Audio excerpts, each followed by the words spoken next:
I'm curious with like we're talking about like old like where comedy was to where it is now. Why do comedy clubs still pay the same? It's like you're talking. We don't. We pay the same to people who can't sell tickets. Like host and feature. It's like been the same forever. Because they're not. What are you bringing to the table? Well, people are coming to see a show. Yeah. And we're providing the service of comedy. I get that, but I'm going to give you the realistic answer.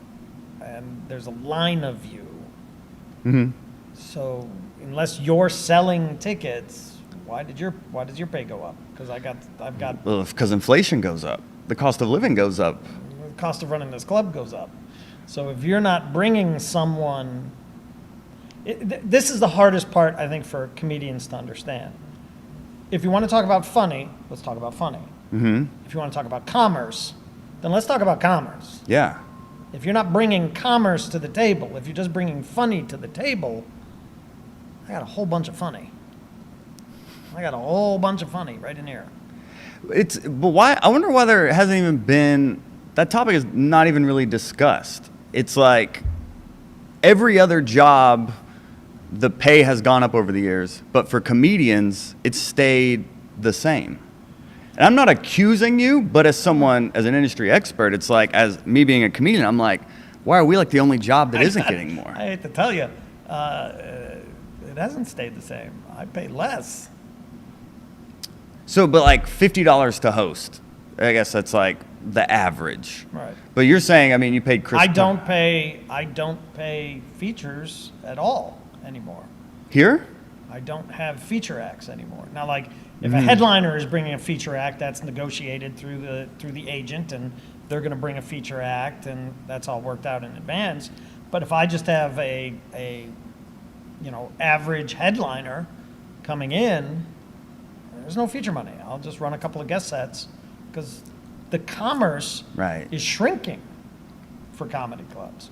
So if you take, so we have Schuler King this weekend. He will sell out the club. Okay? Mm-hmm. But he's going to take the door. So I'm just a restaurant. Or I can bring in somebody, and I won't throw anybody under the bus, but I can bring in somebody who's been doing comedy for 25 years who can't sell really well, but they've got a good enough name that I can paper and at least get some people in here. Well, I don't have a big door, and it basically works out to about what I'm paying him anyway, so I'm a restaurant. So when that commerce at the door, when the entertainment money of it starts shrinking, that's what you have to work with. Because I can't touch my F&B money, my food and beverage money, because I have to run a restaurant. So in my mind, when I'm working the commerce out for a week, those two things are totally separate, because that has nothing to do with what's going on this stage. That has to sustain itself. I have to make a per head average. I have to keep my labor costs down. I have to keep my liquor costs down. I have to keep my food costs down. I have to run a restaurant. Then the stage, that all comes out of the commerce at the front door. So that's the fluctuation. So the guys that can sell tickets know they can sell tickets, and they're taking that door, and the guys that can't sell tickets are barely bringing in a door. That's why you're in the predicament that you're in. So comedians should be producing their own shows if they want to try to make any sort of like significant living, building an audience while also producing their own shows. Well, yeah. I mean, like this day and age, like a lot of the more old school comedians who have been doing this for a long time, but who have not focused on social media, will be like, well, when can I get booked at the club? When you're willing to put your money where your mouth is and not put my money where your mouth is. That's called a door deal. Yeah. If no commerce comes in the front door, that's how much you get paid. I can't take that risk anymore. I used to be able to 20 years ago because people would come to a comedy club just to come to a comedy club. They're not doing that anymore at all. I mean, they'll still do it in New York and L.A., and in New York because they give away the tickets. Times Square, the hustle there. In L.A., I don't know how they drive the traffic in the clubs in L.A., the main ones, like the Laugh Factory or the Store or the Improv. You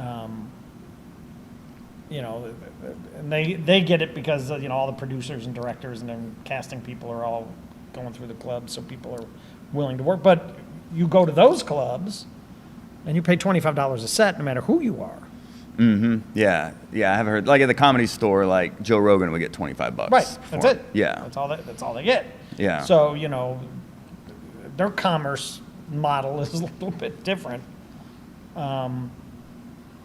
You know, but once you get, you know, in the flyover states, for the rest of us, you know, it's tough. These are the discussions I have with all my, you know, club owner friends. Is, you know, what do? You find people that can sell tickets. You find people that the art form has changed. It's one of the things that worried me, you know, especially at the beginning of the pandemic, is the pandemic. They wanted us to do everything that is against what we do in order to sustain ourselves, right? Socially distance and, you know, wear masks and, you know, okay, so now my 250 seat room is now, you know, 90 seats. I can't live on that. So even before the pandemic, those numbers were shrinking. And then you get into the pandemic and you're like, holy crap, I don't know what is going to survive and what isn't. Yeah. I know a couple of clubs that have closed that didn't make it, but you know, it's the commerce side of it.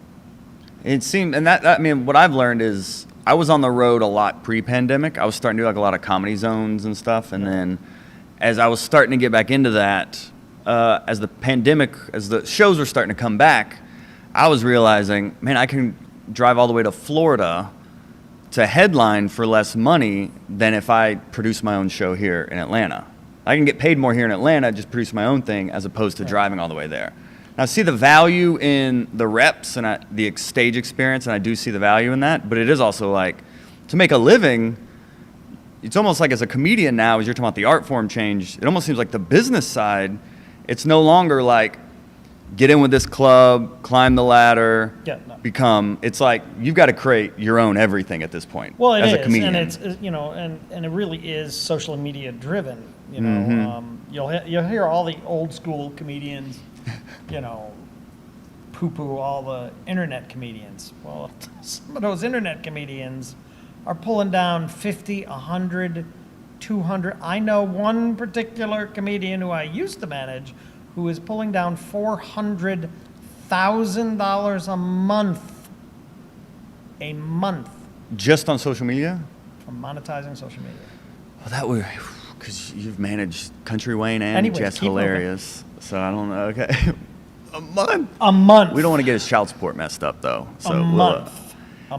Yeah. So, you know. You got to credit yourself.